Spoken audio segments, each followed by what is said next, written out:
दोस्तों ये स्टोरी का 54 भाग है। अगर आपने इस स्टोरी के पिछले वाले भाग नहीं देखे तो मैंने प्लेलिस्ट में मेंशन कर दिया, आप जरूर जा करके चेकआउट करें। युग अपने हाथ पैर बच्चों की तरह मारता हुआ बोला, मैं नहीं उठाऊंगा, बिल्कुल नहीं उठाऊंगा, तब तक नहीं उठाऊंगा जब तक तुम मेरे साथ चलने के लिए मान नहीं जाती। प्लीज मान जाओ ना, प्लीज मान जाओ, चलो प्लीज प्लीज प्लीज चलो। इतना कहकर वह घुटनों के बल बैठ गया और हाथ जोड़कर आराध्या को देखने लगा। अब युग इतनी जिद कर रहा था कि आखिरकार आराध्या ने दांत पीसते हुए कहा, ठीक है चलो, लेकिन सिर्फ आधा घंटा, इससे ज्यादा नहीं। युग जल्दी से उठकर अपने कपड़े झाड़े और बोला, हाँ हाँ बस 1 घंटा, इससे ज्यादा 1 मिनट नहीं। आराध्या ने गुस्से में युग को देखा तो युग बोला, मान जाओ ना यार, भाभी होने से पहले हम दोस्त भी तो थे। अब आराध्या स्पीचलेस हो गई।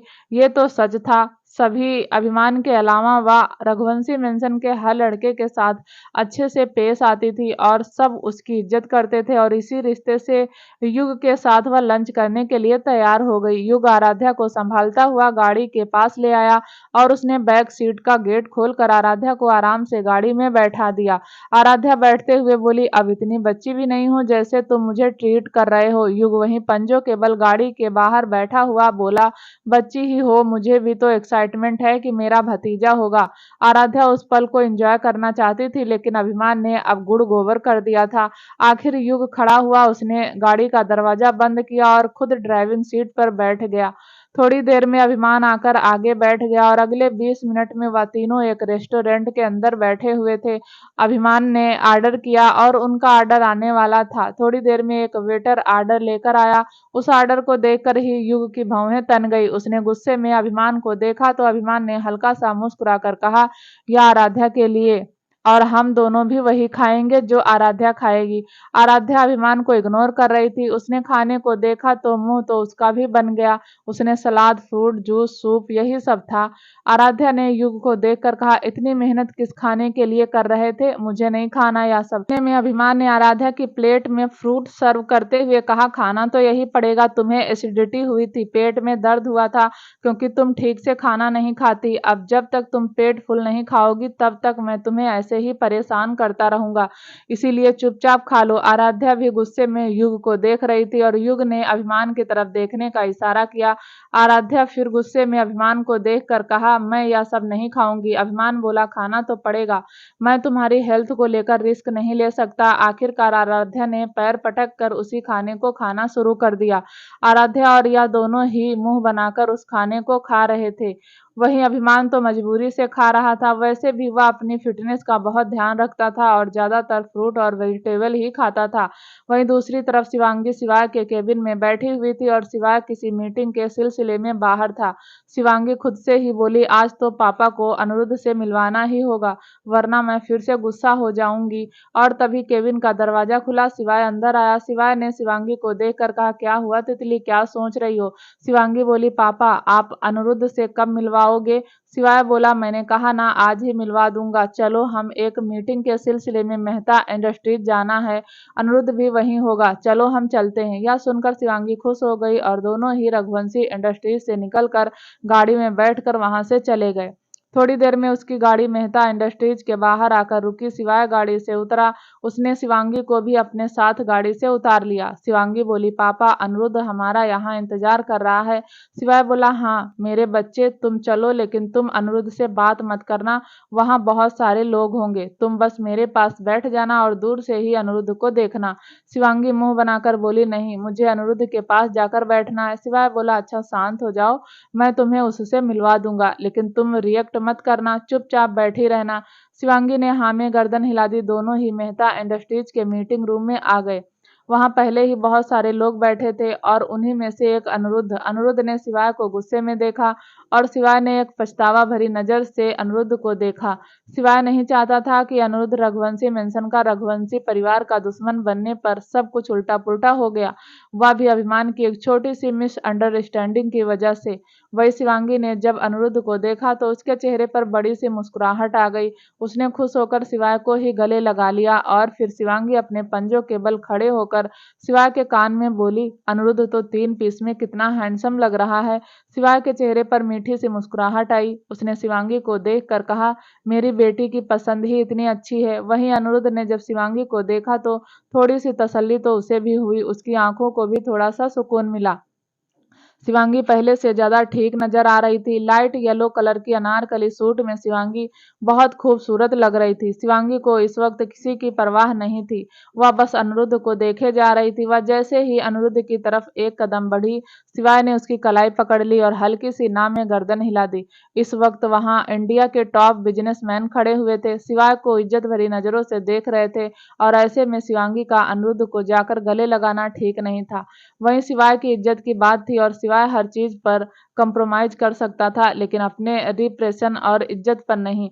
शिवांगी ने हैरानी से शिवाय को नम आंखों से देखा तो शिवाय ने धीरे से कहा, बाद में मिलेंगे, अब यहाँ सब है ना। शिवांगी समझ गई और उसने हाँ में गर्दन हिला दी, लेकिन फिर से अपनी एड़ी उठाकर शिवाय के कान में बोली, लेकिन मुझे अनिरुद्ध के पास बैठना है। शिवाय जानता था कि वह अनिरुद्ध उसके पास नहीं बैठेगा, लेकिन अब शिवांगी का दिल रखने के लिए उसने अनिरुद्ध के पास में डिसीजन ले लिया।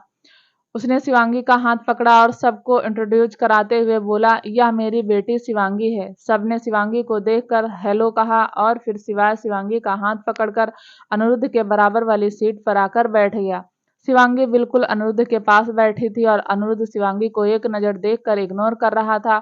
इग्नोर तो अनिरुद्ध भी नहीं करना चाहता था, लेकिन इतने सारे लोगों में वह शिवांगी से बात भी नहीं कर सकता था। लेकिन मन तो उसका भी था कि वह एक बार पूछ ले, क्या उसकी तितली ठीक है, उसकी तितली ठीक से खाना तो खाती है ना, मेडिसिन ठीक से तो लेती है ना। और तभी प्रेजेंटेशन शुरू हो गई। सबका ध्यान प्रेजेंटेशन पर चला गया। सब उस बड़ी सी स्क्रीन पर देख रहे थे जहां एक लड़का खड़ा होकर प्रेजेंटेशन दे रहा था और वहीं शिवांगी ने धीरे से अनिरुद्ध का हाथ पकड़ लिया। अनिरुद्ध का ध्यान शिवांगी पर गया। उसने हल्की सी मुस्कुराहट शिवांगी को पास की और शिवांगी ने अनिरुद्ध का हाथ कसकर पकड़ लिया। इस वक्त कमरे में थोड़ा अंधेरा था, बस प्रोजेक्टर की लाइट जल रही थी और इसी बात का फायदा उठाकर शिवांगी ने अनिरुद्ध के हाथ को अपने गाल पर लगा लिया और फिर उसकी हथेली पर छोटी सी किस कर दी। अनिरुद्ध वह थोड़ा भावुक हो गया। एक वक्त था जब वह दोनों साथ में रहते थे, साथ में मूवी देखते थे, साथ में शॉपिंग करते थे, साथ में किचन का काम करते थे, साथ में सफाई करते थे, और आज इतनी दूरियां आ गईं। एक ही कमरे में रहने के बाद भी दोनों एक दूसरे से बहुत दूर थे। अनिरुद्ध ने अपना हाथ नहीं खींचा क्योंकि वह जानता था इस वक्त शिवांगी को उसकी बहुत जरूरत है, लेकिन अपने एटीट्यूड को भी अनिरुद्ध छोड़ने वाला नहीं था। हालांकि उसे नहीं पता था कि वह रघुवंशी परिवार को हरा नहीं पाएगा, लेकिन उसने भी ठान लिया था कि वह मरते दम तक कोशिश करेगा, चाहे लड़ते लड़ते मर क्यों ना जाए, लेकिन लड़ाई को कंटिन्यू ही रखेगा। वही शिवांगी बस अनिरुद्ध के हाथ को पकड़कर कभी किस करती, कभी गाल पर लगाती। उसे तो बस एक सुकून सा मिल रहा था। अचानक ही अनिरुद्ध ने महसूस किया कि उसके गाल पर कुछ गीला गीला लगा। अनिरुद्ध को समझते देर नहीं लगी। वह शिवांगी की आंखें भर आई थी। उसने एक नजर शिवांगी को देखा, हल्की सी ना में गर्दन हिलाई, लेकिन शिवांगी अपने आंसू कंट्रोल नहीं कर पाई। उसने अनिरुद्ध के हाथ को भी भिगोना शुरू कर दिया। अनिरुद्ध ने अपना हाथ खींचने की कोशिश की, लेकिन शिवांगी ने अनिरुद्ध का हाथ नहीं छोड़ा। आखिरकार अनिरुद्ध ने अपने दूसरे हाथ से शिवांगी के आंसू पोंछे और अंधेरे का फायदा उठाकर उसके माथे को चूम कर धीरे से उसके कान में कहा, तुमने मुझसे वादा किया था कि तुम मेरा इंतजार करोगी, अब तुम्हारे आंसू मुझे कमजोर कर रहे हैं, छोड़ दो शिवांगी, प्लीज छोड़ दो। लेकिन शिवांगी ने अनिरुद्ध का हाथ नहीं छोड़ा। अनिरुद्ध ने फिर से धीरे से कहा, तितली हाथ छोड़ो, तितली मेरा हाथ छोड़ो, प्रेजेंटेशन खत्म होने वाली है, तितली मेरी बात सुनो, तुमने वादा किया था, तितली मेरी बात सुनो, तितली मेरा हाथ छोड़ो। लेकिन शिवांगी बहुत ज्यादा इमोशनल हो गई थी। उसने अनिरुद्ध की तरफ देखकर ना में गर्दन हिला दी। वहीं शिवाय का ध्यान प्रेजेंटेशन में कम और शिवांगी अनिरुद्ध की कन्वर्सेशन में ज्यादा था। लेकिन वह भी क्या कर सकता था। एक तो वह इतना बड़ा था कि उन बच्चों के बीच में बोलना उसे सही नहीं लगा। बस उन दोनों को देखकर मुस्कुरा रहा था और उनकी बातों को सुनकर उनके प्यार को महसूस कर रहा था। अनिरुद्ध को अब धीरे धीरे गुस्सा आने लगा। आज वह पहली बार मिस्टर सिंघानिया के साथ एक बिजनेस मीटिंग में आया था और वह नहीं चाहता था कि उसकी वजह से मिस्टर सिंघानिया के सामने उसकी रेपुटेशन खराब हो जाए। इसलिए उसने अपना एक हाथ झटक लिया और इतने में लाइट ऑन हो गई। शिवांगी ने नम आंखों से अनिरुद्ध को देख रही थी। उसका ऐसा बिहेवियर शिवांगी को अच्छा नहीं लग रहा था। उसने हल्का सा चेहरा पलट कर शिवांगी की ओर देखा तो शिवाय ने पलकें झपकाई, जैसे कहना चाहता हो, बच्चा सब ठीक हो जाएगा। तुम्हारे पापा तो तुम्हारे साथ हैं ना? शिवांगी ने हाँ में गर्दन हिलाई और इतने में सब प्रोजेक्टर की तरफ देखकर चैटिंग करने लगे और आखिरकार शिवाय ने मिस्टर सिंघानिया को देखकर कहा, तो बताइए मिस्टर सिंघानिया, आपकी क्या राय है इस प्रोजेक्ट पर? मिस्टर सिंघानिया ने कहा, हम तो कब से एक दूसरे के साथ काम करते आए हैं। मैं चाहता हूं कि हम दोनों को साथ में काम करना चाहिए। इनसे मिलिए, यह है अनिरुद्ध। इसने पहले फिलहाल में ही मेरा ऑफिस ज्वाइन किया है, लेकिन काफ़ी हार्ड वर्किंग है। मैं चाहता हूँ मैं अपना नया प्रोजेक्ट इसके साथ शुरू करूँ। शिवाय बोला, जी बिल्कुल, क्यों नहीं, आप चाहते हैं वैसा ही होगा। हम मिस्टर अनिरुद्ध के साथ ही प्रोजेक्ट स्टार्ट करेंगे। मिस्टर सिंघानिया ने कहा, तो फिर ठीक है, आप बाकी की बातें अनिरुद्ध से ही कर लीजिए। शिवाय बोला, मिस्टर सिंघानिया, मैं भी इस प्रोजेक्ट में काम नहीं कर रहा हूँ, सोच रहा हूँ अपने किसी बच्चे को इस प्रोजेक्ट में काम करने के लिए कह दूँ। मिस्टर सिंघानिया ने कहा, यह तो बहुत अच्छी बात है मिस्टर शिवाय। रघुवंशी, आप अभिमान से क्यों नहीं कहते? वह तो बंधा हुआ खिलाड़ी है, बहुत जल्दी इस प्रोजेक्ट को ऊंचाइयों पर ले जाएगा। अभिमान का नाम सुनकर अनिरुद्ध को गुस्सा आ गया। वह अभिमान के साथ काम नहीं करना चाहता था। शिवाय ने एक नज़र अनिरुद्ध को देखा और फिर मिस्टर सिंघानिया की ओर देखकर कहा, मुझे लगता है आपका यह एम्प्लॉय मेरे बेटे के साथ काम नहीं करना चाहता। यह सुनकर मिस्टर सिंघानिया ने कहा, कैसी बात करते हैं मिस्टर रघुवंशी, यह मेरा बहुत ही काबिल एम्प्लॉय है, इनफैक्ट मेरे बेटे जैसा है। मुझे इस पर पूरा यकीन है, यह आपके बेटे के साथ काम भी करेगा और उसके साथ मिलकर इस प्रोजेक्ट को ऊंचाइयों पर भी ले जाएगा। आप एक बार अनिरुद्ध को मौका तो दीजिए। शिवाय बोला, मेरा दिल बहुत बड़ा है मिस्टर सिंघानिया, मैं तो मौका दे देता हूँ, लेकिन मुझे कोई मौका नहीं देता। इतना कहकर शिवाय ने अनिरुद्ध को देखा और अनिरुद्ध अभी भी बिना किसी इमोशंस के शिवाय को ही देख रहा था। मिस्टर सिंघानिया ने कहा, ऐसा मत कहिए मिस्टर शिवाय, सब जानते हैं कि आप कितने अच्छे हैं, भला आपको किससे मौका चाहिए? शिवाय ने एक नज़र अनिरुद्ध को देखा। अनिरुद्ध ने शिवाय को देखना इग्नोर कर दिया। शिवाय ने फिर मिस्टर सिंघानिया की ओर देखकर कहा, तो फिर डील डन करते हैं, इस प्रोजेक्ट पर मेरा बेटा अभिमान काम करेगा। यह सुनकर अनिरुद्ध का खून खौल गया, लेकिन फिलहाल उसने सबके सामने रिएक्ट करना ठीक नहीं समझा। उसके लिए तो अभिमान के साथ काम करना मौत के बराबर था। उसे खुद ही नहीं पता था कि वह अपने गुस्से को कब तक कंट्रोल करेगा। तभी मिस्टर सिंघानिया ने भी अपना एक हाथ शिवाय की तरफ बढ़ाया और बोला, ठीक है मिस्टर शिवाय रघुवंशी, हमारी तरफ से अनिरुद्ध इस प्रोजेक्ट पर काम करेगा। दोनों ने हैंड शेक किया, बिल्कुल एक प्रोफेशनल बिजनेसमैन की तरह, और फिर मिस्टर सिंघानिया अनिरुद्ध के साथ वहां से जाने लगे। और तभी शिवाय ने बहुत एटीट्यूड से अपने दोनों हाथ जेब में डाले और बोला, एक और बात मिस्टर सिंघानिया आपसे करनी थी। यह सुनकर मिस्टर सिंघानिया और अनिरुद्ध दोनों ही पलट गए। मिस्टर सिंघानिया ने शिवाय की ओर हैरानी से देखा और बोला, कहिए मिस्टर रघुवंशी, क्या काम है, कौन सी बात करनी थी? शिवाय ने कहा, अगर आपकी इजाजत हो तो मैं अपनी बेटी को इस प्रोजेक्ट में शामिल करना चाहता हूँ। यह सुनकर शिवांगी हैरान हो गई। उसे इतनी समझ नहीं थी कि उसके पापा क्या कह रहे हैं। वहीं सिवाय उसने हल्का सा मुस्कुराकर अनिरुद्ध को देखा। अनिरुद्ध को भी समझ नहीं आया वह कैसे रिएक्ट करे। उसे खुश होना चाहिए कि शिवांगी उस प्रोजेक्ट में होगी तो वह उसके नज़दीक रहेगी, कम से कम वह अपनी शिवांगी को देखेगा तो अपनी तितली से बात तो कर सकेगा। और वहीं कहीं गुस्सा भी था कि उस प्रोजेक्ट में अभिमान भी है। मिस्टर सिंघानिया ने कहा, लेकिन आपकी बेटी तो काफ़ी छोटी है, वह इस प्रोजेक्ट में कैसे काम करेगी? शिवाय ने कहा, हमारे घर का हर मेंबर बहुत इंटेलिजेंट है और मेरी तितली तो बहुत ज़्यादा इंटेलिजेंट है। इतना कहकर उसने शिवांगी की तरफ अपना एक हाथ बढ़ाया और शिवांगी ने अपने पापा के हाथ में अपना हाथ रख दिया। शिवाय ने शिवांगी को साइड से गले लगाकर उसके माथे को चूम कर कहा, मैं चाहता हूँ कि मेरी बेटी को बिजनेस की समझ हो। अब किसी के पास इतना टाइम तो नहीं कि वह मेरी बेटी की टक्कर ले, इसलिए सोच रहा हूँ क्यों ना इस प्रोजेक्ट में अभिमान और अनिरुद्ध के साथ मेरी बेटी भी काम करे, ताकि उसे बिजनेस की कुछ समझ हो जाए। मिस्टर सिंघानिया ने सारी बात सुनकर कहा, इसमें इजाजत मांगने वाली क्या बात है, जितना यह प्रोजेक्ट मेरा है उतना आपका भी है। आप चाहें तो दो और एम्प्लॉय को इसमें ऐड कर सकते हैं, मुझे कोई प्रॉब्लम नहीं है। इतना कहकर मिस्टर सिंघानिया ने शिवाय की तरफ एक मुस्कुराहट पास की और शिवाय की आंखों में चमक आ गई। वह कुछ भी करके शिवांगी को अनिरुद्ध के नजदीक रखना चाहता था और फाइनली उसने ऐसा कर भी दिया। लेकिन शिवाय ने फिर से अनिरुद्ध की तरफ देखकर मिस्टर सिंघानिया से कहा, एक बार अनिरुद्ध से पूछ तो लीजिए, क्या वह मेरे बच्चों के साथ काम करना पसंद करेगा? क्योंकि जहां तक मैं आपके इस बेटे समान एम्प्लॉय को देख रहा हूं, इसमें थोड़ा सा एटीट्यूड है। मिस्टर सिंघानिया ने अनिरुद्ध को देखा तो अनिरुद्ध झट से बोला, मिस्टर रघुवंशी, मुझे कोई प्रॉब्लम नहीं है, मैं किसी के साथ भी काम कर सकता हूँ। मुझे बस आगे जाना है, बहुत आगे। इस वक्त अनिरुद्ध के कहने में एक अकड़ थी। वहीं शिवाय ने जब अनिरुद्ध के मुंह से मिस्टर रघुवंशी सुना तो कहीं ना कहीं उसका दिल टूट गया। हमेशा तो अंकल अंकल कहकर आगे पीछे घूमता था और आज एकदम परायों की तरह उसे मिस्टर रघुवंशी कह रहा था।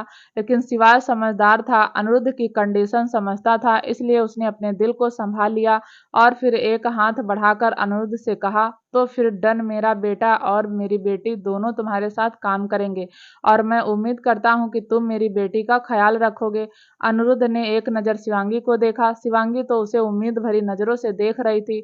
अनिरुद्ध ने अपना एक हाथ उठाया, शिवाय ने हैंड शेक किया और बोला, मैं कोशिश करूंगा कि आपकी बेटी का ध्यान रख सकूं। इतना कहकर अनिरुद्ध अपना हाथ पीछे खींचने लगा, लेकिन शिवाय ने उसका हाथ नहीं छोड़ा, बल्कि उसकी आंखों में देखकर उम्मीद के साथ कहा, कोशिश नहीं करना होगा, मैं अपनी बेटी को इस प्रोजेक्ट में तुम्हारे भरोसे छोड़ रहा हूँ।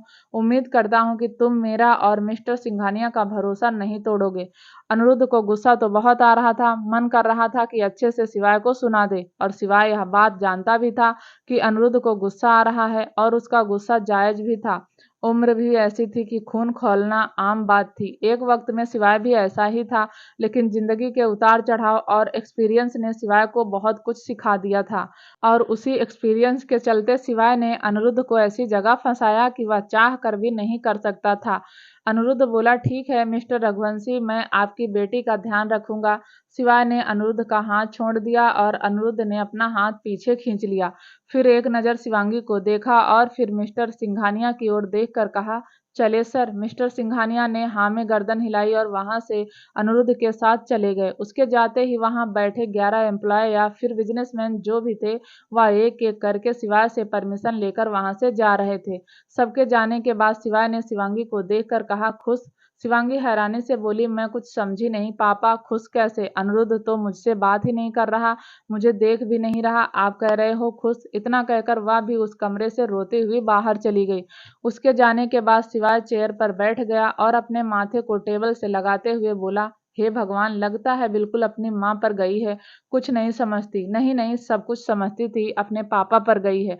कुछ नहीं समझ रही, जाकर समझाता हूँ। शिवाय अपनी जगह से खड़ा हुआ और उस मीटिंग रूम से निकल गया। वह जब बाहर आया तो शिवांगी गुस्से में हाथ बांधे कार के पास खड़ी थी। शिवाय अच्छे से जानता था कि शिवांगी को समझ ही नहीं आया कि हुआ क्या है।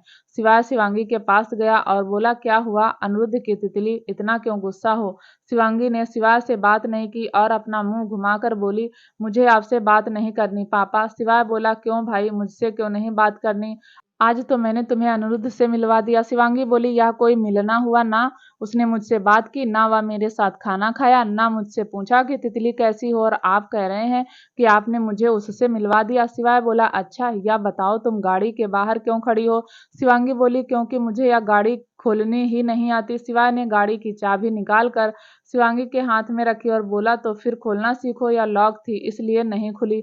चलो मैं बताता हूँ। शिवांगी ने ना में गर्दन हिलाते हुए कहा, मुझे यह सब नहीं सीखना, मुझे अनिरुद्ध चाहिए, तितली को अनिरुद्ध चाहिए बस। शिवाय भी अब शिवांगी की तरफ गाड़ी से कमर लगाकर खड़ा हो गया। दोनों बिल्कुल एक जैसे खड़े थे, ऐसा लग रहा था शिवाय तितली की नकल करने की कोशिश कर रहा है। शिवाय बोला, अच्छा बताओ, तुम्हें अनिरुद्ध की सबसे अच्छी बात कौन सी लगती है? शिवांगी की आंखें नम हो गई। वह शिवाय की तरफ देखकर धीरे से बोली, मुझे ब्रूम ब्रूम पर बैठना है। अनिरुद्ध के साथ शिवाय जानता था कि अनिरुद्ध ने तितली को पंख दिए हैं, उसे उड़ना सिखाया है, उसे आजादी का मतलब बताया है। आज तितली इतनी अच्छी जिंदगी अनिरुद्ध की वजह से ही जी रही है। अगर अनिरुद्ध थोड़ा भी सेल्फिश होकर सोचता तो तितली को किसी हॉस्पिटल या पागल खाने में छोड़ आता, लेकिन उसने ऐसा नहीं किया। शायद अपनी माँ पर गया था, एकदम मासूम। डैनी में जितनी ताकत थी और वंदना जितनी मासूमियत, उसी मासूमियत के चलते उसने तितली को बहुत अच्छे से अपने पास रखा। सिवाय अनिरुद्ध का यह एहसान कभी नहीं भूल सकता था। आज से 20 साल पहले डैनी ने उस पर एहसान किया था और आज अनिरुद्ध ने कर दिया, और कहीं ना कहीं यह बातें सोचकर सिवाय भावुक हो गया। इतने में तितली ने फिर कहा, पापा, मुझे अनिरुद्ध और ब्रूम ब्रूम की बहुत याद आती है। क्या अनिरुद्ध मुझे ब्रूम ब्रूम पर लेकर नहीं जा सकता? शिवाय ने आसपास नजर घुमाई तो मिस्टर सिंघानिया अपनी गाड़ी में और अनिरुद्ध पार्किंग में अपनी बाइक निकाल रहा था। शिवाय का दिमाग बहुत तेज था। उसने तितली को देखकर कहा, आज अनिरुद्ध की ब्रूम ब्रूम पर बैठोगी? शिवांगी ने हाँ में गर्दन हिला दी। शिवाय बोला, तो ठीक है, मैं तुम्हें अनिरुद्ध के साथ मेंशन ब्रूम ब्रूम पर भेजूंगा, ठीक है? और उसके बाद तुम्हें समझाऊंगा तुम्हें आगे क्या करना है। अगर तुम मेरी बात मानोगी तो अनिरुद्ध तुमसे बात भी करेगा, तुम्हारे साथ लंच भी करेगा, तुम्हारा ख्याल भी रखेगा और तुमसे शादी भी कर लेगा। शिवांगी ने झट से कहा, शादी? शिवाय के चेहरे पर मुस्कुराहट आ गई। वह बोला, तुमसे शादी भी कर लेगा, लेकिन तुम्हें मेरी बात माननी होगी, मानोगी ना? शिवांगी ने हाँ में गर्दन हिला दी। शिवाय बोला, तो फिर यहीं खड़ी रहो, मैं अभी आया। इतना कहकर शिवाय तेज कदमों से चलकर मिस्टर सिंघानिया की गाड़ी के पास गया। तब तक अनिरुद्ध वहां से जा चुका था। शिवाय ने मिस्टर सिंघानिया से कहा, एक हेल्प चाहिए। मिस्टर सिंघानिया गाड़ी से उतर गए और शिवाय के सामने जाकर बोले, कैसी बात करते हैं मिस्टर रघुवंशी? भला मैं आपकी क्या मदद करूंगा? बल्कि मदद तो आपने मेरी कर दी, मुझे इतना बड़ा प्रोजेक्ट में शामिल करके।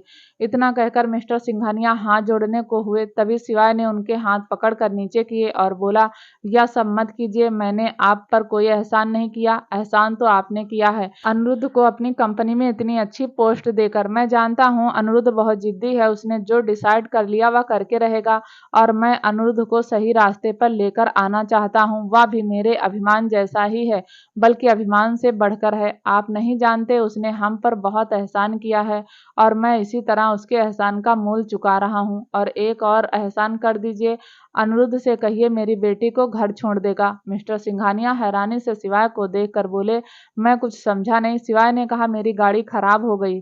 मिस्टर सिंघानिया थोड़े से हंसकर बोले, या तो बहाना हुआ मिस्टर रघुवंशी, सच बताइए हुआ क्या है? शिवाय ने कहा, मेरी बेटी अनिरुद्ध से बहुत प्यार करती है, अनिरुद्ध भी उसे बहुत प्यार करता है, लेकिन इस वक्त वह हम लोगों से बहुत गुस्सा है और इसलिए मेरी बेटी को इग्नोर कर रहा है। बाकी आप समझदार हैं। मिस्टर सिंघानिया ने हाँ में गर्दन हिलाई और बोले, आप फिक्र मत कीजिए, मैं अनिरुद्ध से कह दूंगा, लेकिन आप उस दिन अगर नहीं आते तो अनिरुद्ध यहाँ तक नहीं पहुँचता। फ्लैशबैक, मिस्टर सिंघानिया अपने केबिन में काम कर रहे थे और तभी उनके केबिन का दरवाजा खुला। मिस्टर सिंघानिया ने नजर उठाकर देखा तो सामने शिवाय और दिव्यांश खड़े थे। दोनों को देखकर मिस्टर सिंघानिया के चेहरे पर मुस्कुराहट आ गई और वह खड़े होकर बोले, क्या बात है, आज रघुवंशी ब्रदर्स इस गरीब के ऑफिस में? दिव्यांश थोड़ा आगे आया और चेयर खींचकर बैठता हुआ बोला, गरीब तो नहीं हो मिस्टर सिंघानिया, यह कहकर खुद को बेइज्जत मत करो। मिस्टर सिंघानिया ने हंसकर कहा, आप लोगों के सामने तो गरीब ही हूँ। अब शिवाय भी आगे आकर बैठ गया। तीनों ही बातें करने लगे। बातों बातों में मिस्टर सिंघानिया ने कहा, बताइए क्या काम था? शिवाय बोला, एक अनिरुद्ध नाम का लड़का है, आपको उसे अपनी कंपनी में हाई पोस्ट देनी है, बदले में श्रीखंड वाला प्रोजेक्ट मैं आपको दे दूंगा। यह सुनकर मिस्टर सिंघानिया थोड़ा सा हैरान हुए। वह बोले, आप जानते हैं आप कितने बड़े प्रोजेक्ट को मुझे देने की बात कर रहे हैं? दिव्यांश ने कहा, हमारे लिए प्रोजेक्ट मैटर नहीं करता, रिश्ते मैटर करते हैं। शिवाय जो कह रहा है आप बस वह कीजिए, अनिरुद्ध को वहां सब कुछ दीजिए जो वह चाहता है। वह कल आपकी कंपनी में जॉब इंटरव्यू देने आएगा, आप उसका इंटरव्यू लेंगे और उसे एक अच्छी पोस्ट ऑफर करेंगे, यहाँ तक कि उसे अपने प्रोजेक्ट में शामिल भी करेंगे। मैं आपसे यह नहीं कहूँगा कि आप उसे बंगला, गाड़ी या फ्लैट गिफ्ट कर दीजिए। वह बहुत काबिल लड़का है, बस आपको उस पर ट्रस्ट करना है। प्रॉफिट हुआ तो आपका, लॉस हुआ तो हम आपका लॉस पूरा करेंगे, लेकिन अनिरुद्ध को ऊपर चढ़ना है और उसके लिए सीढ़ी आप बनेंगे, और यह बात किसी को पता नहीं चलनी चाहिए। मिस्टर सिंघानिया हैरानी से रघुवंशी ब्रदर्स को देख रहे थे। शिवाय बोला, समझ गए मिस्टर सिंघानिया, आपको क्या करना है? मिस्टर सिंघानिया ने हाँ में गर्दन हिलाई और बोले, लेकिन उस मामूली से बॉडीगार्ड के बेटे के लिए इतना सब कुछ? शिवाय बोला, मामूली ही तो नहीं है, हमारा अनिरुद्ध बहुत अच्छा है, बहुत प्यारा है। अगले जन्म होते हैं तो मैं यही चाहूंगा कि अनिरुद्ध अगले जन्म में मेरा बेटा बन जाए। बेटा तो वह इस जन्म में भी है, लेकिन अगले जन्म में मैं उसे अपने करीब रखना चाहता हूँ। कहता हुआ शिवाय भावुक हो चुका था। वहीं दिव्यांश ने शिवाय के कंधे पर हल्का सा हाथ रखकर उसे संभाला और मिस्टर सिंघानिया की ओर देखकर कहा, तो फिर डील डन मिस्टर सिंघानिया, हम आपको श्रीखंड प्रोजेक्ट देंगे और आप बदले में अनिरुद्ध को पंख देंगे। मिस्टर सिंघानिया ने हाँ में गर्दन हिलाई और फिर उठकर दिव्यांश और शिवाय से एक एक करके हैंडशेक किया। फ्लैशबैक एंड, मिस्टर सिंघानिया ने कहा, अनिरुद्ध जो कुछ है आपकी वजह से है। शिवाय ने कहा, अभी तो उसने उड़ना शुरू किया है, अभी तो आप देखिए वह आपकी कंपनी को कहाँ तक लेकर जाता है। वह कहते हैं ना, गुस्सा भी अच्छा होता है अगर डायरेक्शन मिल जाए। अनिरुद्ध को डायरेक्शन देनी थी और मैंने दे दी। बहुत काबिल लड़का है, बहुत ज्यादा। बस अब आप मेरा एक काम कर दीजिए, कुछ भी करके अनिरुद्ध से कहिए कि वह शिवांगी को घर छोड़ दे। इतना कहकर शिवाय वहां से चला गया। मिस्टर सिंघानिया अब अपनी गाड़ी के बाहर खड़े हुए अनिरुद्ध को देख रहे थे। अनिरुद्ध अपनी बाइक लेकर मिस्टर सिंघानिया के पास आया और अपना हेलमेट उतार कर बोला, ठीक है सर, मैं चलता हूँ, कल ऑफिस में मिलते हैं। मिस्टर सिंघानिया ने कहा, अनिरुद्ध तुमसे एक काम था। अनिरुद्ध बोला, हाँ सर कहिए। मिस्टर सिंघानिया ने कहा, मिस्टर रघुवंशी की बेटी को घर छोड़ दो। यह सुनकर अनिरुद्ध ज्यादा हैरान नहीं हुआ, बल्कि उसने हल्का सा घूमकर शिवाय और शिवांगी को देखा जो अपनी गाड़ी के पास खड़े थे। मिस्टर सिंघानिया ने फिर कहा, अनिरुद्ध उनकी गाड़ी खराब हो गई है। मिस्टर रघुवंशी को मैं अपने साथ ऑफिस लेकर जा रहा हूँ। मुझे उनसे प्रोजेक्ट के बारे में कुछ बात करनी है। उनकी बेटी हमारे साथ आकर क्या करेगी, इसलिए तुम उसे घर छोड़ दो। अनिरुद्ध बच्चा नहीं था, सब समझता था कि यह सब हो ना हो शिवाय ने ही किया है, लेकिन वो मिस्टर सिंघानिया को मना भी नहीं कर सकता था। उसने हाँ में गर्दन हिलाई और अपनी बाइक घुमाकर शिवाय और शिवांगी के पास आ गया। शिवांगी ने जैसे ही अनिरुद्ध को देखा वह उछल पड़ी। वहीं शिवाय के चेहरे पर हल्की सी मुस्कुराहट आई। अनिरुद्ध ने शिवाय को देखकर कहा, यह सही नहीं कर रहे हैं आप। शिवाय बोला, सही तो तुम भी नहीं कर रहे हो। तुम अपना काम करो, मैं अपना काम करता हूँ, देखते हैं कौन जीतता है। अनिरुद्ध बोला, अंकल बहुत गलत बात है। अनिरुद्ध के मुंह से अंकल सुनकर शिवाय को कहीं ना कहीं तसल्ली हुई, एक सुकून सा मिला। फाइनली कितने टाइम बाद उसने अनिरुद्ध के मुंह से अंकल सुना था। इतने में शिवांगी अनिरुद्ध की बाइक के पीछे बैठी हुई बोली, अनिरुद्ध चलो अब हम घर चलते हैं। शिवांगी बहुत खुश थी, खुश तो अनिरुद्ध भी था, लेकिन उसने शिवाय के सामने जाहिर नहीं किया, बल्कि शिवाय को एक किलर लुक देकर हेलमेट पहन लिया और एक हेलमेट बुलेट के हैंडल से निकालकर पीछे शिवांगी को पकड़ाते हुए बोला, तितली इसे पहन लो वरना सर फूट जाएगा और तुम्हारे बड़े पापा मेरा सर फोड़ देंगे। यह सुनकर शिवाय ने हंसकर कहा, हाँ यह तो सच है। कहा, अगर मेरी शिवांगी को कुछ हो गया तो मैं तुम्हारा सर फोड़ दूंगा। शिवांगी तो अनिरुद्ध की बाइक के पीछे बैठकर बहुत खुश थी। उसे तो उसकी दुनिया मिल गई थी। छोटी सी तो ख्वाहिश थी शिवांगी की बस अनिरुद्ध के आसपास रहना। शिवांगी शिवाय को देखकर बोली, ठीक है पापा, घर पर मिलते हैं। बालकनी में शिवाय ने हंसकर हाँ में गर्दन हिलाई और अपनी बेटी के बाजू पर हल्का सा हाथ रखकर दिया। अनिरुद्ध ने अपनी बाइक स्टार्ट कर ली, लेकिन बाइक को चलाने से पहले बोला, पकड़ कर बैठना तितली वरना उड़ जाओगी। यह सुनकर शिवांगी और ज्यादा खुश हो गई। उसने अनिरुद्ध को कसकर पकड़ लिया और अगले ही पल अनिरुद्ध वहां से बाइक लेकर चला गया। अनिरुद्ध के जाते ही शिवाय ने मिस्टर सिंघानिया की ओर देखा और मिस्टर सिंघानिया ने अंगूठा दिखाकर डन का इशारा किया। फिर दोनों अपनी अपनी गाड़ियों में बैठकर वहां से चले गए। वहीं दूसरी तरफ अनिरुद्ध को जितना गुस्सा आ रहा था उतनी खुशी भी थी, लेकिन उसकी खुशी उसके गुस्से पर थोड़ी भारी पड़ गई और ना चाहते हुए भी उसके चेहरे पर भी हल्की सी मुस्कुराहट आ गई। उसने अपना एक हाथ अपने पेट पर रखा और शिवांगी के हाथ पर अपनी पकड़ कस दी।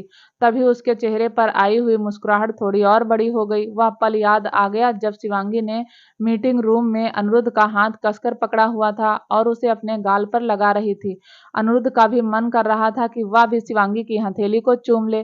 तभी शिवांगी बोली, अनिरुद्ध तितली को भूख लगी है। अनिरुद्ध ने अपनी खुशी छुपाते हुए कहा, तो मैं क्या करूं, भूख लगी है तो मेंशन में जाकर खाना। वैसे भी तुम्हारे मेंशन में बहुत सारे नौकर चाकर घूमते हैं, कोई कुछ भी बनाकर खिला देगा। शिवांगी हल्के गुस्से में बोली, नहीं तितली को तुम्हारे साथ खाना है, पिज्जा खाना है, पास्ता खाना है, आइसक्रीम खानी है। प्लीज अनिरुद्ध, तितली को अनिरुद्ध के साथ खाना है। अनिरुद्ध के चेहरे की मुस्कुराहट बड़ी होती जा रही थी। वह जानबूझकर कुछ नहीं कर रहा था, लेकिन सिवाय ऐसी स्थिति क्रिएट कर रहा था कि अनिरुद्ध अपनी तितली के साथ वक्त बिता रहा था। कहीं ना कहीं उसे इस बात की भी खुशी थी कि जब प्रोजेक्ट स्टार्ट होगा तब भी वह तितली के आसपास रहेगा। आखिरकार अनिरुद्ध ने कुछ टाइम के लिए अपनी दुश्मनी भूलकर बाइक एक रेस्टोरेंट के बाहर रोकी और दोनों गाड़ी से उतरकर अंदर चले गए। अगले 20 मिनट में दोनों रेस्टोरेंट के अंदर बैठे थे और उनके सामने पिज्जा, पास्ता, आइसक्रीम रखे हुए थे। शिवांगी ने अनिरुद्ध को देखकर कहा, आज तो बहुत मजा आएगा, यमी। इतना कहकर उसने पास्ता का एक स्लाइस लिया और अनिरुद्ध की ओर बढ़ाते हुए कहा, चलो अनिरुद्ध तुम भी खाओ। अनिरुद्ध ने हल्की सी मुस्कुराहट पास करी। शिवांगी को देखा और बोला, मुझे भूख नहीं है, भूख तुम्हें थी, तुम खा लो। शिवांगी तो मासूम थी, उसे इतना कहाँ समझ थी। उसने पिज्जा का स्लाइस खाते हुए कहा, तुम्हें पता है अनिरुद्ध, मैंने बहुत दिनों से ना ठीक से कुछ भी नहीं खाया, तभी पापा ने मुझे तुमसे मिलवाया है। यह सुनकर शिवांगी ने बहुत दिनों से कुछ नहीं खाया अनिरुद्ध को बहुत बुरा लगा। वह सोचता था कि इस दुश्मनी के चक्कर में शिवांगी पिस रही है, लेकिन क्या करता, रघुवंशी परिवार को हराने का एकमात्र यही रास्ता था। उन्हें भी तो पता चले दर्द क्या होता है, जुदाई क्या होती है। अनिरुद्ध बोला, और तुमने खाना पीना क्यों छोड़ दिया? शिवांगी पास्ता खाते हुए बोली, अगर मैं खाना पीना नहीं छोड़ती तो पापा तुमसे मिलवाते थोड़ी। मैंने पापा को इमोशनली ब्लैकमेल किया, तभी तो वह तुमसे मिलवाने के लेकर आए। और पता नहीं पापा ने प्रोजेक्ट में क्या खुसर फुसर कर दिया, मुझे तो कुछ समझ नहीं आया। मैं क्या प्रोजेक्ट में हेल्प करूंगी, मुझे तो ठीक से काउंटिंग भी नहीं आती। अनिरुद्ध के चेहरे पर मुस्कुराहट आ गई। वह भी अच्छे से जानता था कि उसके सिवाय अंकल कौन सा गेम खेल रहे हैं, लेकिन कहीं ना कहीं अनिरुद्ध को तो यह सब अच्छा ही लग रहा था। फिर वह शिवांगी के पास में से थोड़ा सा पास्ता खाते हुए बोला, अरे पापा ने खुसर फुसर की है ना, वह जाकर अपने पापा से ही पूछना। लेकिन फिलहाल मेरी एक बात सुनो, कल से तुम ठीक से खाना खाओगी, और अगर तुमने नहीं खाया तो मैं तुमसे नहीं मिलूंगा, और मेडिसिन भी टाइम से लेनी होगी। शिवांगी बोली, मेडिसिन तो मेरी खत्म हो गई है, अब मुझे मेडिसिन नहीं लेनी। डॉक्टर ने कहा है कि अब मुझे खुश रहना है तो मैं ठीक हो जाऊंगी। और तभी उसकी आंखों में हल्का सा पानी आ गया और वह अनिरुद्ध को देखकर बोली, तितली को अनिरुद्ध चाहिए हमेशा के लिए। अनिरुद्ध बोला, इतना आसान नहीं है, तुम समझ नहीं रही। शिवांगी बोली, समझती हूँ, सब समझती हूँ। तुम हमारी फैमिली से गुस्सा हो तो फिर मेरी फैमिली से गुस्सा रहो ना, मुझसे क्यों गुस्सा हो। काश मैं कभी अपनी फैमिली के पास आती ही नहीं तो हमेशा तुम्हारे पास रहती। तुमने तो फैमिली से मिलवाया और खुद दूर हो गए। कहते हुए शिवांगी की आंखों में आंसू आ गए और उसने आधे अधूरे पास्ते को टेबल पर सरका दिया, क्योंकि अब वह खाना नहीं खाना चाहती थी। अनिरुद्ध अपनी चेयर से उठकर शिवांगी के बराबर में आकर बैठ गया और अंगूठे से उसके आंसू साफ करते हुए बोला, देखो तितली, समझने की कोशिश करो, मैं बहुत गरीब हूँ और तुम बहुत अमीर। तुम्हें नहीं लगता कि तुम्हें हमारे बराबर में होना चाहिए? शिवांगी बोली, तुम मेरे बराबर में ही तो बैठे हो, हम फिर से उस फ्लैट में रहेंगे, सब कुछ पहले जैसा कर दो ना। अनिरुद्ध, मुझे नहीं रहना इतने बड़े महल में, तुम्हारे साथ रहना है, प्लीज अनिरुद्ध, प्लीज। अनिरुद्ध ने एक गहरी सांस ली और बोला, अच्छा तुम पास्ता खा लो, फिर मेंशन चलते हैं, बाकी बातें बाद में करेंगे। अनिरुद्ध ने इतना ही कहा था कि शिवांगी ने अपनी पर्स में से फोन निकाला और बोली, तो फिर बातें कैसे करेंगे फोन पर ना, चलो अपना फोन नंबर दो। अनिरुद्ध हैरानी से शिवांगी को देख रहा था, रो रही है, इमोशनल है, खाना नहीं खा रही, फिर भी सिचुएशन का कितना जबरदस्त फायदा उठा रही है। शिवांगी ने अपने आंसू पोंछे और सुलगते हुए बोली, दो ना फोन नंबर, वरना बात कैसे करेंगे। अनिरुद्ध बोला, लड़की पागल हो, समझदार हो, स्वीट हो, प्यारी हो या फिर गुस्सैल हो, लेकिन होती बहुत इंटेलिजेंट है। शिवांगी हैरानी से अनिरुद्ध को देखती रही। अनिरुद्ध ने अपना फोन निकाला और शिवांगी को अपना फोन नंबर देने लगा। थोड़ी देर तक दोनों अपने अपने मोबाइल में स्क्रीन को स्क्रॉल करते रहे और आखिरकार शिवांगी बोली, चलो अनिरुद्ध एक सेल्फी लेते हैं। एक बार फिर अनिरुद्ध हैरान हो गया। अनिरुद्ध हैरानी से शिवांगी को देख रहा था। शिवांगी में काफी हद तक बदलाव आ गया था, उसके अंदर अब एक आम लड़की की तरह हरकतें शुरू हो गई थी। इतने में शिवांगी ने फिर कहा, ऐसे क्या देख रहे हो, चलो पाउट बनाओ। फिर कहा, ऐसे क्या देख रहे हो, चलो पाउट बनाओ। यह सुनकर अनिरुद्ध के चेहरे पर मुस्कुराहट आ गई। ना जाने कितने दिनों बाद अनिरुद्ध ऐसे मुस्कुराया था। वह बोला, पाउट कैसे बनाते हैं? शिवांगी ने उसे पाउट बनाकर दिखाया और बोली, ऐसे। अनिरुद्ध बोला, और तुम्हें यह किसने सिखाया? शिवांगी बोली, मम्मी ने। और किसने? अनिरुद्ध ने कहा, तुम्हारी तो बहुत सारी मम्मी है, कौन सी माँ ने सिखा दिया? शिवांगी बोली, बड़ी माँ ने। यह सुनकर अनिरुद्ध और ज्यादा हैरान हो गया। वह बोला, सच में तुम्हें यह बड़ी माँ ने सिखाया है? शिवांगी ने हाँ में गर्दन हिलाई और बोली, हाँ, जब मैं खाना नहीं खाती थी और अकेली बैठती थी तब बड़ी माँ कभी कभी मेरे कमरे में आती थी और मैं और बड़ी माँ बहुत सारी फोटो खींचते थे और फिर वह मुझे बातों बातों में खाना खिला देती थी। यकीन नहीं आता, चलो मैं तुम्हें दिखाती हूँ, मैंने बड़ी माँ के साथ कितनी सारी फोटो खींची हैं। इतना कहकर उसने अपनी और हीर की ना जाने कितनी ही फोटो अनिरुद्ध को दिखाई। अनिरुद्ध फोटो देखकर खुश था। वह अच्छे से जानता था बेशक शिवांगी उसके लिए तड़पती है, लेकिन मेंशन में हर एक इंसान उसे बहुत प्यार करता है। अनिरुद्ध शिवांगी को ही देख रहा था और शिवांगी पाउट बनाकर सेल्फी खींचने की कोशिश कर रही थी। फिर उसने अनिरुद्ध को इशारा किया ताकि वह भी पाउट बना ले। अनिरुद्ध ने भी शिवांगी की बातों में आकर पाउट बनाया और शिवांगी ने बहुत सारी फोटो खींची। शिवांगी आज बहुत खुश थी। बहुत दिनों बाद उसने थोड़ा वक्त अनिरुद्ध के साथ बिताया था। अनिरुद्ध ने फिर शिवांगी को पास्ता खिलाते हुए कहा, चलो अब यह पास्ता फिनिश करो, बहुत हो गया, फिर घर भी जाना है। शिवांगी पास्ता खाते हुए बोली, मुझे घर नहीं जाना, मम्मी पापा के पास जाना है। अनिरुद्ध एक बार फिर हैरानी से शिवांगी को देखकर बोला, तितली तुम कुछ ज्यादा ही एडवांस नहीं हो गई? शिवांगी ने ना में गर्दन हिलाई और बोली, नहीं, मुझे पता है जब मेरी और तुम्हारी शादी हो जाएगी तो मैं तुम्हारे पापा को पापा और तुम्हारी मम्मी को मम्मी कहूंगी। कितना मजा आएगा ना। अनिरुद्ध बोला, नो कमेंट, चुपचाप खाना खाओ। फिर उसने शिवांगी को अच्छे से खाना खिलाया और खुद भी खा लिया। फिर बोला, चलो अब घर चलते हैं। इतना कहकर वह चेयर से उठ गया, लेकिन शिवांगी नहीं उठी। अनिरुद्ध ने कसकर आंखें बंद कर ली। वह जानता था शिवांगी जाना नहीं चाहती, फिर भी उसे जाना तो पड़ता ही था। वह कमजोर नहीं पड़ सकता था। अगर शिवांगी उसके आसपास रहती तो वह कमजोर पड़ जाता। शिवांगी ने अनिरुद्ध का हाथ पकड़कर कहा, अपने साथ ले चलो ना। अनिरुद्ध बोला, देखो शिवांगी, अगर तुम चाहती हो कि हमारा साथ हमेशा बना रहे तो चुपचाप चलो। शिवांगी मुंह बनाकर अनिरुद्ध को देख रही थी। अनिरुद्ध ने जबरदस्ती शिवांगी को उठाया और उसे लगभग खींचता हुआ रेस्तरां से बाहर ले आया और शिवांगी भी पैर पटकती हुई अनिरुद्ध के पीछे पीछे आ गई। अनिरुद्ध बाइक पर बैठा, उसने अपना हेलमेट लगाया और दूसरा हेलमेट शिवांगी की ओर बढ़ाते हुए कहा, इसे पहन लो और बैठ जाओ, दिमाग मत लड़ाओ, जाना तो तुम्हें रघुवंशी मेंशन ही है। शिवांगी कुछ नहीं बोली, चुपचाप अनिरुद्ध की बाइक के पीछे बैठ गई। उसने अनिरुद्ध को कसकर पकड़ा और बोली, हम दोबारा कब मिलेंगे? अनिरुद्ध बोला, जब प्रोजेक्ट स्टार्ट हो जाएगा। शिवांगी को कुछ समझ नहीं आया। वह बोली, मैं कुछ समझी नहीं। अनिरुद्ध ने बाइक स्टार्ट की और बोला, जाकर अपने पापा से पूछना तुम्हारे पापा ने क्या तिकड़म लगाई है। इतना कहकर उसने बाइक स्टार्ट कर दी और शिवांगी आंखें बंद किए हुए अनिरुद्ध को कसकर पकड़े बैठी रही।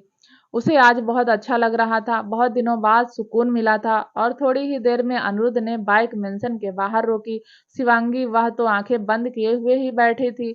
अनिरुद्ध बोला, ए तितली, बहुत उड़ गई, चलो अब उतरो। शिवांगी ने अपनी आंखें खोली और बोली, यह मेंशन इतना पास क्यों है? थोड़ा दूर नहीं हो सकता था?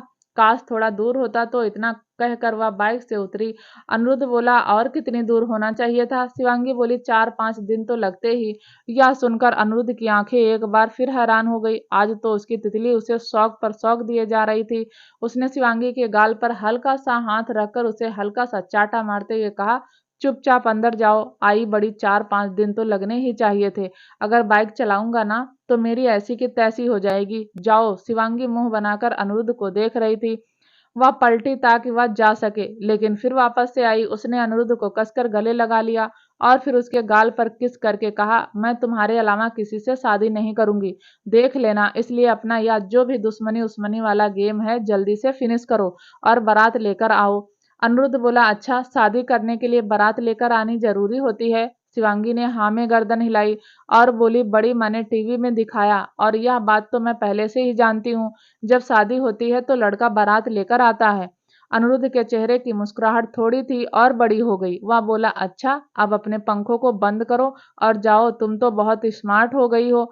शिवांगी ने मुस्कुराकर हाँ में गर्दन हिलाई। अनिरुद्ध के माथे को चूम कर बोली, चलो ठीक है, गुड नाइट। अनिरुद्ध बोला, गुड नाइट और शिवांगी घर के अंदर जाने लगी। अनिरुद्ध बाइक पर तब तक खड़ा रहा जब तक शिवांगी मेंशन के बड़े से गेट से होकर गार्डन से होती हुई अंदर तक नहीं चली गई। जैसे ही उसे तसल्ली हुई कि शिवांगी अंदर चली गई, तभी उसने अपनी बाइक स्टार्ट की और वहां से चला गया। उसके जाते ही शिवाय की गाड़ी आकर वहां रुकी और वह गाड़ी से उतरा। मेंशन को देखकर बोला, चलो, इस घर में राजवीर के बाद कोई और धमाल आने वाला है। अनिरुद्ध ने जब बाइक अपने अपार्टमेंट के बाहर रोकी तो उसकी आंखें खुली की खुली रह गई। उसके सामने ही अभिमान और युग गाड़ी से उतर रहे थे और अभिमान बहुत आराम से आराध्या को भी गाड़ी से उतार रहा था। अनिरुद्ध ने आराध्या को अभिमान के साथ देखा तो उसके दिल में एक दर्द हुआ। उसे कुछ टूटता हुआ महसूस हुआ। जिस बहन के लिए वह रघुवंशी परिवार से टकराने की कोशिश कर रहा था, दिन रात गधों की तरह काम कर रहा था, उसने तो अभिमान को माफ कर दिया, लेकिन आराध्या वह अभिमान के साथ गाड़ी से उतर रही थी। इस वक्त अनिरुद्ध के दिमाग से डैनी की कही हुई बात निकल गई। वह तो बस आंखें फाड़े आराध्या को देख रहा था। उसे शायद अभिमान से शिकायत नहीं थी, बल्कि वह जानता था कि अभिमान ने सामने वाला फ्लैट इसीलिए ही खरीदा है ताकि वह आराध्या के आसपास रहे। लेकिन आराध्या वह भी सब कुछ भूलकर अभिमान के साथ को एंजॉय कर रही थी। आराध्या ने जब अपने भाई को देखा तो उसके चेहरे की हवाइयां उड़ गई। बच्ची नहीं थी आराध्या, बचपन से ही समझदार थी। उसे भी समझ आ रहा था कि अनिरुद्ध के दिमाग में क्या चल रहा है। लेकिन आराध्या ने कुछ नहीं कहा। उसने जल्दी से अभिमान का हाथ छुड़ाया और एक कदम अनिरुद्ध की तरफ बढ़ी तो अनिरुद्ध ने अपनी बाइक अपार्टमेंट के अंदर पार्क कर दी और बाइक से उतरकर सीधा लिफ्ट की ओर चला गया। उसने आराध्या को इग्नोर कर दिया। आराध्या की आंखों में पानी आ गया। तब तक अभिमान और युग भी आराध्या के पीछे आ गए। युग ने आराध्या के कंधे पर हाथ रखा तो आराध्या ने उसे झटकते हुए कहा, तुम क्यों आए हो, वापस चले जाओ। इतना कहकर उसने गुस्से में अभिमान को देखा और आंखों में पानी लिए वहां से चली गई। उसके जाते ही युग ने अभिमान को देखकर कहा, यह सब तो झेलना पड़ेगा, यह सब तो सुनना पड़ेगा। इतनी जल्दी तो भाभी मानेंगी नहीं, और अगर मान भी जाए तो तेरा या साला मानने नहीं देगा। समझ रहा है ना, आखिर गलत भी तो नहीं है। अनिरुद्ध अपनी बहन के लिए इतना लड़ रहा है, इतना काम कर रहा है, और वही बहन अपने पति के साथ रेस्टोरेंट में लंच कर रही है। अभिमान ने गुस्से में युग को देखकर कहा, तू मेरी साइड है कि उसकी साइड है? युग बोला, मैं दोनों की साइड हूँ। इतना कहकर वह भी लिफ्ट की ओर चला गया। वहीं आराध्या जब अपने घर पहुंची तो उसने हॉल में अनिरुद्ध को नहीं देखा। उसका मन था कि वह एक बार अपने भाई से बात कर ले, और यही सोचकर वह अनिरुद्ध के कमरे की ओर बढ़ गई। लेकिन जैसे ही उसने पहला कदम कमरे के अंदर रखना चाहा, उसके कानों में डैनी की आवाज पड़ी, तुम पागल हो गए हो? क्यों अपनी बहन का बसा बसाया घर उजाड़ने में लगे हुए हो? अभिमान अच्छा लड़का है, मिसअंडरस्टैंडिंग की वजह से यह सब कुछ हुआ। लेकिन अब तो वह आराध्या को मनाने आ गया। अनिरुद्ध चेयर पर बैठा हुआ अपने गुस्से को कंट्रोल करने की कोशिश कर रहा था। वह बोला, पापा, अभिमान से शिकायत नहीं है, उसे मैंने कभी अपना नहीं समझा, लेकिन आराध्या को मैंने बच्चों की तरह रखा, खुद खाने से पहले उसे खिलाता था। आप नहीं जानते, बहन नहीं मेरी बेटी जैसी है, माँ बाप भाई बहन सबका प्यार दिया। पता नहीं क्यों आज अभिमान के साथ देखकर मेरा दिल भर आया। कहते हुए अनिरुद्ध की आंखें लाल हो गई। आज सच में आराध्या ने उसे हर्ट कर दिया था। वहीं आराध्या ने जब अपने भाई की भारी आवाज सुनी तो उसके आंसू बहने लगे। डैनी ने अनिरुद्ध को समझाते हुए कहा, देखो, तुम्हारा डेडिकेशन मैं समझता हूँ, जानता हूँ कि मेरा बेटा बहुत इंटेलिजेंट है, उसने अपनी बहन को संभाला, खुद की स्टडी भी कंप्लीट की। मैं सब कुछ जानता हूँ, यह भी जानता हूँ कि यह सब शिवाय की वजह से हुआ। देखो, तुम कुछ भी कह लो, लेकिन कहीं ना कहीं शिवाय की वजह से ही हम एक अच्छी जिंदगी जी रहे हैं। शिवाय चाहता तो तुम्हें और आराध्या को छोड़ भी सकता था, लेकिन उसने अपनी अच्छाई के चलते तुम दोनों को नहीं छोड़ा। तो यही सोच लो कि शिवाय के जो हमारे ऊपर एहसान है, उसकी वजह से हम अभिमान को एक्सेप्ट कर लेते हैं। अनिरुद्ध ने ना में गर्दन हिलाते हुए कहा, नहीं पापा, मैं नहीं कर पाऊंगा, मुझसे नहीं होगा। मैंने एक बार दिल पर पत्थर रखकर अभिमान को एक्सेप्ट किया था, लेकिन अब नहीं होगा। आराध्या अगर अभिमान के साथ जाना चाहती है तो उससे आप कह दीजिए कि वह चली जाएगी। मैं अपने कदम पीछे नहीं लूंगा, मुझे कोई प्रॉब्लम नहीं है। मैं अपनी बहन को खुश देखना चाहता हूँ। अगर वह सब कुछ भूलकर अपनी जिंदगी में आगे बढ़ना चाहती है तो बढ़ सकती है। उसे कह देना कि मेरी वजह से अपनी लाइफ को डिस्टर्ब ना करे, वह जो चाहती है कर सकती है। कहते हुए अनिरुद्ध का दिल और ज्यादा भारी हो रहा था। उसे वह रात याद आ रही थी जब वह रघुवंशी मेंशन में लड़ झगड़ कर आया था, यह सोचकर कि वह अपनी बहन की बेइज्जती का बदला लेगा। लेकिन बहन ने क्या किया, वह जो अभिमान के साथ लंच करने चली गई। डैनी बोला, तुम आराध्या को गलत समझ रहे हो। आराध्या के पेट में दर्द था, तुम्हारी माँ यहाँ नहीं थी, मुझे उसने बताया नहीं। मुझे लगा कि अभिमान को बता देगी। चाहे उन दोनों का रिश्ता जैसा भी हो, वह अभिमान की पत्नी है। जो बातें वह मुझसे नहीं कह सकती, अपने पति से कह सकती है। बस इसीलिए मैं अभिमान को बुलाने आया और अभिमान उसे हॉस्पिटल लेकर चला गया। इससे ज्यादा कुछ भी नहीं। तुम आराध्या को गलत समझ रहे हो। अनिरुद्ध बोला, मैंने उसके चेहरे पर मुस्कुराहट देखी है, मुझे लग रहा है मैंने गलती कर दी। आप आराध्या से कह दीजिए, अगर वह खुशी खुशी अभिमान के साथ जाना चाहती है तो जा सकती है, मैं बुरा नहीं मानूंगा। इतना कहकर अनिरुद्ध ने अपनी आंखों में हल्का सा जो पानी था उसे साफ किया और वॉशरूम के अंदर चला गया। वहीं आराध्या जो कि कमरे में आने वाली थी, वह अब कमरे में नहीं आई और वापस से अपने कमरे में जाकर रोने लगी। उसे भी महसूस हो रहा था कि अगर वह अभिमान का साथ देगी तो अपने भाई का दिल दुखा देगी। आराध्या को लगता था कि अनिरुद्ध ने उसके लिए बहुत कुछ किया और अब अगर वह अभिमान के साथ जाएगी तो अनिरुद्ध को बहुत दुख होगा। आराध्या को अपने भाई की परवाह थी और वह नहीं चाहती थी कि अनिरुद्ध को कोई दुख हो। वहीं दूसरी तरफ सार्थक और वेदांत दोनों ही फैक्ट्री में काम कर रहे थे और आज तो सिद्धि भी सिद्धार्थ बनकर काम करने आई थी। वह एक बड़ी सी मशीन साफ कर रही थी और सार्थक ना चाहते हुए भी उसकी नजरें बार बार सिद्धि की तरफ जा रही थी।